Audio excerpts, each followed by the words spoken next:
Yeah, yeah. I'm in your backyard right now. Right now. Oh, you're threatening to shoot me? So does that sound like a threat? A Walled Lake businessman says yes. In fact, he's taking the city council candidate to court, asking for a PPO against him the day before Election Day. 7 Action News reporter Kim Russell, joins us live with more on this story. Kim? Yes, this is a copy of the order that was sent to the Walled Lake City Councilman, or man running for Walled Lake City Council, saying, hey, you need to appear in court because a businessman in Walled Lake is asking for a PPO.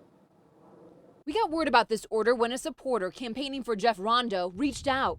Dan Lawfer, who has run for council in the past, said we should get out word. Rondo is being treated unfairly, forced to go to court right before the election to defend himself against bogus accusations. We filed a Freedom of Information Act request, and police gave us the police report and video of the argument that led to it all. Jerry Millen, who owns the Greenhouse, a medical marijuana business downtown, says he feels Rondo is a threat. He was riding his bike downtown, and I saw him as I'm crossing the street. He tries to run me over with his bike. He says in this surveillance video, you can see the bike swerve towards him during a festival in June. Then he does a giant loop, and he comes back around, and it costs me again. He gets off his bike, and he starts cussing me. I'm going to shoot you. I got a brand new Ruger. I'll put a cap in your what are you, West Bloomfield Jew? Millen's friend recorded some of it. I grew up in your backyard. Yeah? Yeah. You come to my backyard. Yeah, I'm in your backyard right now. Right now. Oh, you're threatening to shoot me? Millen says he later learned from police that Rondo had just bought a new 9mm Ruger a few months ago.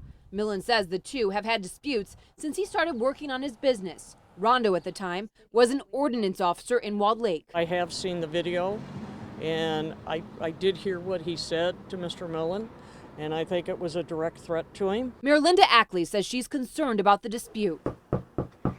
I went to Mr. Rondo's house to get his side of the story, and no one answered.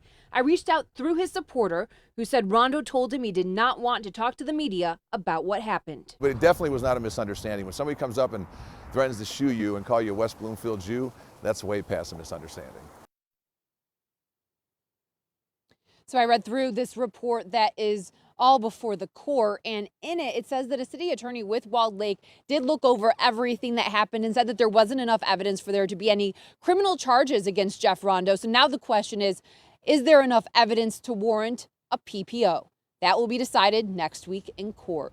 Reporting live, Kim Russell, 7 Action News. All right. Thank you so much, Kim, for the live report.